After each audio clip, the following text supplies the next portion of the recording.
The entire game of chess is about checkmating the king. So while you might be winning in terms of having more pieces, or dominating the board, or having more time on your clock, if your opponent finds a way to checkmate you, it's game over. So above all else, you must protect your king. You've already learned that castling is one way to protect your king and get it out of the dangerous center. Even after you have castled, you need to keep your king safe. Let's take a look at some examples of king safety. In this position, black is in danger of being checkmated. Notice the weak dark squares around the king.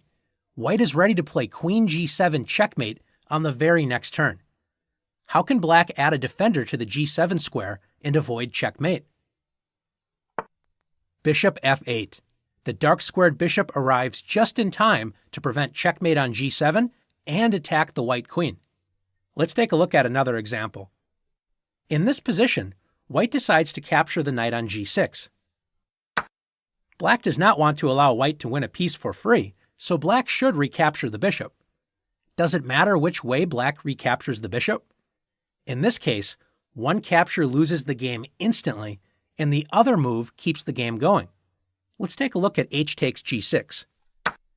This move looks okay, but notice it opens up the h-file, and black is in big trouble.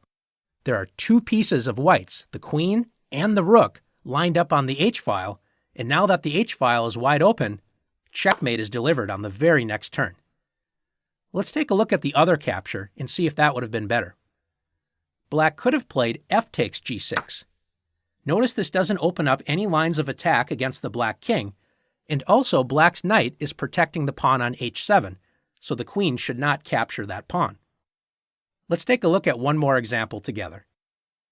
In this position, black is threatening checkmate on the very next move with queen takes h2. How can white prevent this checkmate? Well, white could capture the knight with the queen, but that would result in white losing a queen for a knight, not a good trade. In general, it is important to keep your pawns directly in front of the king, but sometimes you have to move a pawn forward in order to keep your king safe. In this case, the best move is to play h3. This blocks the queen and knight's attack on the h2 square, and it threatens to capture the knight. Now that you've learned the importance of king safety, it's your turn to practice keeping your king safe.